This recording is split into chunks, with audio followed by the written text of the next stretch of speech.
Bonjour à tous et bienvenue dans cette nouvelle vidéo d'algorithmique où nous allons traiter l'exercice suivant. Calculer le PGCD de deux entiers positifs entrés par l'utilisateur en utilisant la méthode la plus simple possible. Le PGCD signifie le plus grand commun diviseur. Il s'agit de l'entier le plus grand qui est à la fois diviseur de tous les nombres spécifiés. Dans l'énoncé, on se contente de deux nombres, donc l'objectif est de trouver l'entier le plus grand qui divise les deux nombres saisis par l'utilisateur. Par exemple, si ce dernier entre les nombres 21 et 15, alors on affichera le PGCD vaut 3, car 3 est le plus grand nombre entier qui divise à la fois 21 et 15. Pour calculer le PGCD de deux entiers, on peut dénombrer trois méthodes populaires, à savoir l'exposition de la liste de leurs diviseurs, la méthode des différences ou soustraction successive, l'algorithme d'Euclide ou division successive. En appliquant la première méthode aux deux nombres 21 et 15, nous allons trouver la liste de leurs diviseurs individuels établis dans l'ordre croissant comme ceci: 1, 3, 7 et 21 pour le nombre 21 et 1, 3, 5 et 15 pour le nombre 15. Les deux nombres ont deux diviseurs communs qui sont 1 et 3. Le plus grand des deux est 3, donc le PGCD des nombres 21 et 15 vaut 3.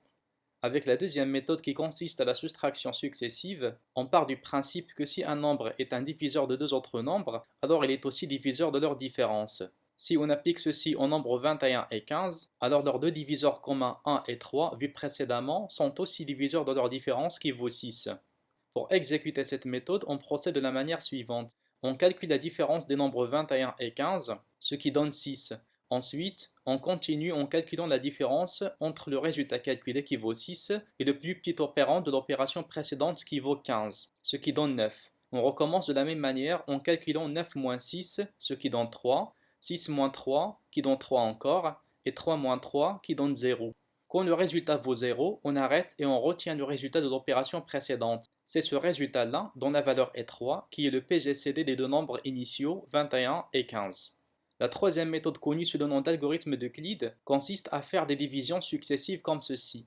On divise le plus grand nombre par le plus petit. Dans ce cas, on divise 21 par 15. On obtient 1 et le reste 6.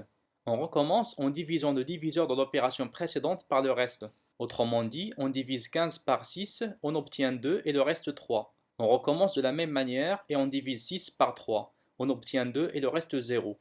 L'opération prend fin car le reste est nul. Le PGCD des deux nombres initiaux vaut alors la valeur du diviseur de la dernière division, c'est-à-dire 3. On constate que l'algorithme d'Euclide constitue la solution la plus simple. Nous allons donc l'adopter dans notre algorithme. Il est clair que l'on aura affaire à un traitement itératif, et vu que le nombre de divisions successives à effectuer n'est pas connu à l'avance, alors on va opter pour la boucle de tant que. Notez que l'on se servira aussi de la structure répétée afin de filtrer les entrées de l'utilisateur de telle sorte à n'accepter que les entiers positifs. Dans cet algorithme, nous aurons besoin des variables suivantes, a et b, qui constituent les nombres entrés par l'utilisateur et dont on veut calculer le PGCD. X et Y, qui constituent respectivement le dividende et le diviseur de chacune des divisions successives que l'on effectuera. Bien entendu, ces deux variables changeront de valeur à chaque opération, comme on l'a vu précédemment, mais au début, ils seront initialisés respectivement avec la valeur de A et de B. R, qui est le reste de chaque nouvelle division effectuée. Toutes les variables de cet algorithme seront de type entier. Je propose l'algorithme suivant. On commence par demander à l'utilisateur de saisir les valeurs de 1 et B que l'on récupère juste après. Ces deux traitements sont placés dans deux structures itératives répétées. Ces dernières tourneront jusqu'à ce que l'utilisateur saisisse des entiers positifs. Vu que ce dernier n'est pas obligé d'entrer les nombres de telle sorte à ce que A soit supérieur à B, alors il faut veiller à ce que le dividende soit l'entier supérieur et le diviseur l'entier inférieur. Nous allons donc procéder à un traitement conditionnel qui consiste à vérifier si A est supérieur à B. Si c'est le cas, alors on initialise les variables x et y respectivement avec les valeurs de A et de B. Sinon, c'est-à-dire si A est inférieur à B, dans ce cas on initialise x avec la valeur de B et y avec la valeur de A. Ce traitement fait en sorte que x soit supérieur à y avant d'entamer le traitement suivant. Maintenant que x et y sont initialisés correctement, il est temps de procéder au traitement d'Euclide qui va exécuter les divisions successives. On va donc exécuter un traitement itératif à l'aide de la boucle de tant que qui tournera tant que le reste de la division de x par y est différent de 0. Dans ce bloc, nous allons calculer la nouvelle valeur du reste que l'on stockera dans la variable r.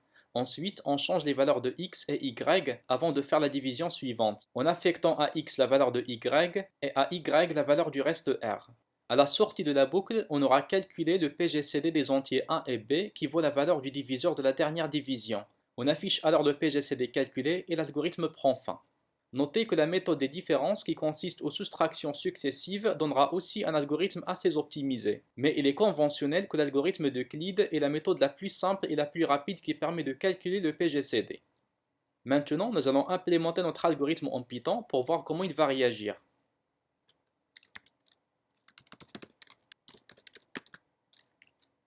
On commence par le premier bloc qui demande la valeur de 1.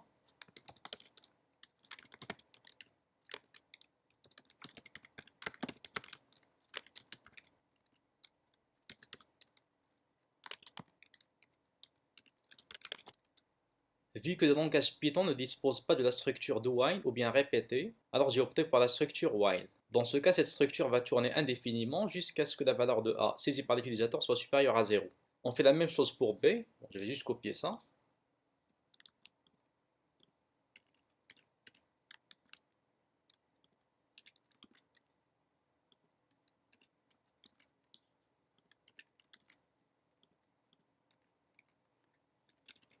Maintenant, on va initialiser X et Y.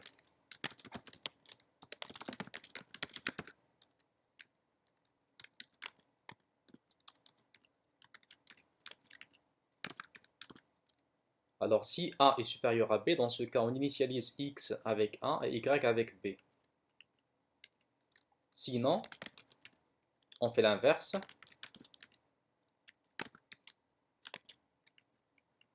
Maintenant, on va procéder au calcul du PGCD.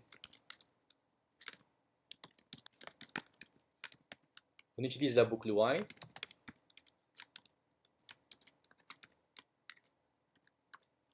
Tant que le reste de la division de x par y est différent de 0, on fait le traitement. On commence par calculer le reste de la division et on affecte à la variable r. Ensuite, on va modifier les valeurs de x et y.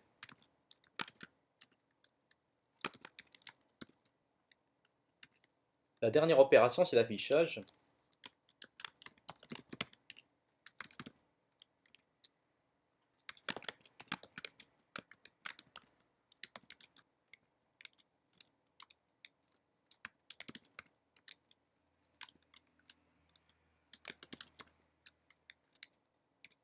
L'opérateur plus dans ce cas sert à la concaténation. Il y a juste un souci, c'est que les variables a, b et y sont des entiers.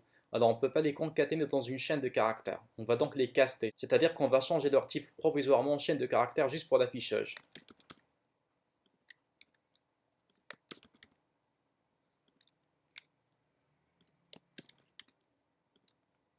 Comme ceci. Exécutant.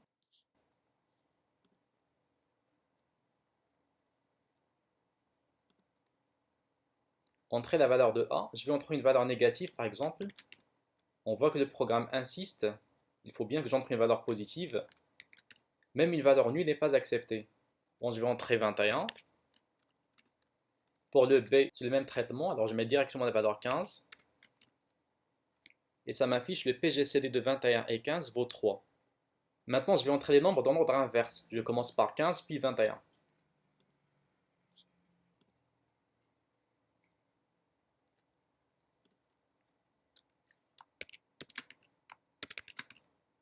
Et ça donne toujours 3.